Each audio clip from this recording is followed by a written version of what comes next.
Hey everybody, welcome back to Better Work Days. I am your host, Andy Morrison from Real Custom Training. Now, if you're watching on the stream, you might be saying, whoa, Andy, why are you dressed like that? Where's the collared shirt? Where's the polo? Where's the fine sweaters? And what's with this baseball hat? Well, I'm wearing my favorite tracksuit and one of my favorite hats because I went to the gym before I came to work today. And you know what? That's not the first day this year that I did that, all right? One of my resolutions for 2024 was I wanted to finally, I started off by saying I want to get into shape, right? Then I considered some of the things I've learned about goals and habit building, and I changed that resolution from I want to get into shape, and I changed it to I want to make exercise part of my lifestyle, okay? That was my goal for 2024, make exercise part of my lifestyle. And I did it by joining the YMCA in Putnam, and I try to get there at least 3 days a week, usually more. And I'm really excited to say 12 months in, I have stuck with it. Now, here's what I'm not saying. I'm not an Adonis. You may even look at a picture of me from January 2024 and a picture of me from December 2024 and not see that much difference. I can see it, okay? And that's fine. I'm not here to be one of those hardos who's got to wear a muscle shirt when they're talking to you about goal setting and stuff like that. My point is less that, I can go to the gym and become a totally jacked freak. I mean, I'd like to over the next 5 years. My point is so often when we look at people that have done great things, we look at extreme changes that they made. We look at the person who went from 400 pounds to 200 pounds and ripped and jacked and all that stuff. And that's great. I'm not taking away from that. But folks like me, maybe folks like you, the audience I'm trying to cultivate and reach here, we got to consider, maybe we're not going to make those extreme changes, but we got to make some changes, right? So, the world is full of people up on a pedestal who have made extreme changes to their bodies, their lives, their careers, whatever it might be. And then there's a lot of us who we're just trying to walk, we're just trying to maybe start a walking regimen, get a few walks in a week, right? Now, when you're comparing yourself to these people that have made these tremendous, huge, extreme changes, who went from being chubby to like a Greek goddess chiseled out of marble, it can feel a little silly to be like, oh, I'm having trouble taking 3 walks a week. What's wrong with me? Well, look at this person over here. And that is exactly the problem. We get into thinking. It's our thinking that usually is going to stop us from reaching a goal or making a change that we want to make. And that's what I want to talk about this week on Better Work Days is why is some change easy? Why is some change hard? What's a model we can look at for the process of easy change versus the process of hard change? And if we look at the process of hard change, what can we change about that process to make it easier, make it more likely that even though the change is difficult, we're actually going to stick with it and succeed? Because like I said, 12 months later, I'm proud of the fact that I've gone to the gym consistently. Like I said, it's not extreme differences that I've made in my physique or my weight, but the changes are there. And the important thing is I didn't make those changes the goal. I made the consistency the goal. I made the reps the goal. The primary goal was get into that YMCA 3 days a week. And one of the things I picked up from James Clear's book, Atomic Habits, he said in that, if you're trying to get to the gym more, right? Literally, just get to the gym sometimes. And I've done that where I've been thinking to myself, I'm tired, I don't want to go. And so then I say, you know what? All right, I'm going to go. And instead of working out, lifting, running, whatever it's going to be, I'm going to go sit on a mat and stretch. Okay. It feels a little bit like, no, I should be doing more. But then I remind myself, nope, it's not about that. It's about getting in the building 3 days a week. Clear says sometimes, don't even go in and stretch. He says, just get to the gym, get to the parking lot, maybe walk up to the front door, then go back to your car and go home. Even that's a victory because you got there. You do that enough and eventually you're going to walk in. And when you walk in, then you'll start working out. So I'm rambling, folks. I'm rambling. It happens. Let's get into the models. Okay, let's get into the models. Here we go. Here we go. The first model. Who's this from? Where's that book I gotta show you? Boom! The Coaching Habit. Say less, ask more, and change the way you lead forever. This is a book by Michael Stanier. I found this book because as I study coaching, it keeps getting referenced, and I said, all right, if everyone else is reading this book, I guess I got to read it too. Good book. Good book. And here's two things I took from it. Two models from Michael's book, the easy change model and the hard change model. I've got the easy change model up on the screen for you. All right, let's talk about this. Any change starts with, I want to learn this new thing. I want to learn this new thing. I want to do things differently. Second step, I find a method to learn it. Okay, so in my case, I want to do this new thing. I want to incorporate exercise into my lifestyle. I find a method to do it. That for me is going to the YMCA 3 days a week, taking advantage of the programs there. I practice a bit, January, February, March, I'm getting in there. I'm doing it. I'm getting better. I'm finding little rituals for myself. If I put my clothes out the night before, all that atomic habit type of stuff, and I'm getting better at it. And then eventually, where do you go from there? You're not only getting better. One day you say, hey, I'm actually getting pretty good at this. Now, when someone gets pretty good at something, there's two ways they can go, as you can see on this model. One way, you stop, right? I stop because I'm good enough, okay? Doesn't really make sense with the exercise analogy, because if you stop, you're going to gain the weight back. The exercise has to continue. So instead of going to I stop, you go from I get pretty good to I decide to push on to the next level of mastery. All right, I'm getting pretty good with these 15-pound dumbbells. Let me move up to 20. Hey, I've gotten pretty good at working on my arms and my legs this year. You know what? Maybe next year I need to incorporate more core exercises.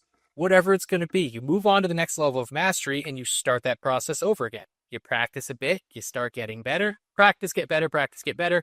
Boom, hey, I've gotten pretty good. Let me move on to the next level of mastery.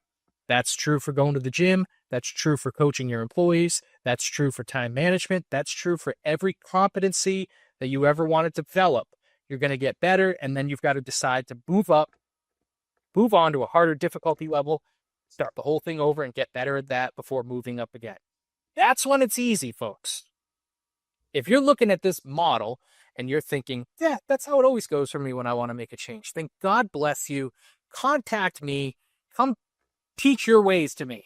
How do you make every change easy? Because I've barely ever had an easy change. And why is that? Well, thanks to Michael's book, we've got a model that explains exactly why that is. Let's look at that model. This is the one that I'm much more familiar with. The experience of hard change starts in the same place as easy change. You want to learn how to do something new. Second step's the same. You find a method to learn how to do it. Now, here's where things get more difficult is the next step. You make utterly no progress. You make no progress, or you make some progress, but it's inadequate in your mind. You're not feeling like you're getting the results you want to get. You're going to the gym, but you don't look like an Adonis yet. You're going to the gym, but the scale's still saying the same stupid number when you step on it. Whatever it might be, you start that lack of progress or even perceived lack of progress. That's where we get killed. That's where we get hung up. And as you can see on the model, when you're making no progress, there's 3 places you can go. You could decide to try a new way of doing it. Okay. So maybe instead of going to the gym, you start going to hike on the river trail, whatever it might be. But eventually, as you can see on the model, you might circle back from there to still not making the progress you want to make. So then we oftentimes go to this area where we begin to doubt ourselves as a human. What's wrong with me? Why can't I get to the gym 3 days a week? It's not that hard. Other people do it. There's something about me that's screwed up here. Why can't I do this? And when you're thinking to yourself, there's something wrong with me, that's a troubling thought. And no one wants to live in that space. So what do? You reframe the way you're thinking about it. You dismiss the whole thing as stupid or unnecessary. Something you don't need anyway. You start telling yourself, you know what? Why am I shaming myself over the way I look? I don't need to lose weight. I don't need to go to the gym. This is dumb. Okay? I'm out. I don't even need to do it anyway. And then once you do that, what happens? Well, probably December rolls around, you're looking at New Year's resolutions, and you kind of reframe it again of, no, you know what? I really should get in shape. I was right about it last year. Let me try again in 2025. And then you start the whole process over, okay? That's the hard change part. And you can see, so for this, like I said, it's perception. Your perception of your progress is that you're not making enough. All right? Your perception of what this lack of progress says about you as a human being is where we go wrong. So it's not in the action, it's in the thoughts. It's in the way you're thinking about the hard change. So that's where you actually need to make the change, is the way you're thinking about things. And I've got a model for you on that too. This model comes from this book, Developing Coaching Skills by Dietmar Stenard. Really good book. Really good book. One of the best books I've read in a while. What I like about it is it's concise. Okay? He calls it a concise introduction. He's not blowing smoke. It's concise. That's not to say there's not enough in there. It's to say there's the perfect amount of information in there. You know why? Because it's the information you need. A lot of these books give you information and then more information. And here's some anecdotes about it. And blah, blah, blah, blah, blah. You know, I'm 25 pages in, and in the first 5 pages, you told me what I needed to know about this particular topic, but you keep going, you keep going. Dietmar does not do that. Dietmar is not kidding when he says it's concise. Now, here's the model from Dietmar that can help you if you were an employee or trying to make a hard change. Dietmar's model, well, actually, it's not his model. He references it in the book. I forget who came up with this model. It's somebody who's big in the history of cognitive behavioral therapy. Also, someone who, when I looked him up, the originator of this model, a lot of weird sex stuff in his life, too. One of those, like, separate the artist from the art type of things, you know, maybe separate the model originator from the model itself. Because when you look into that, dude, you're like, should I be doing anything this person suggested? Like, I digress.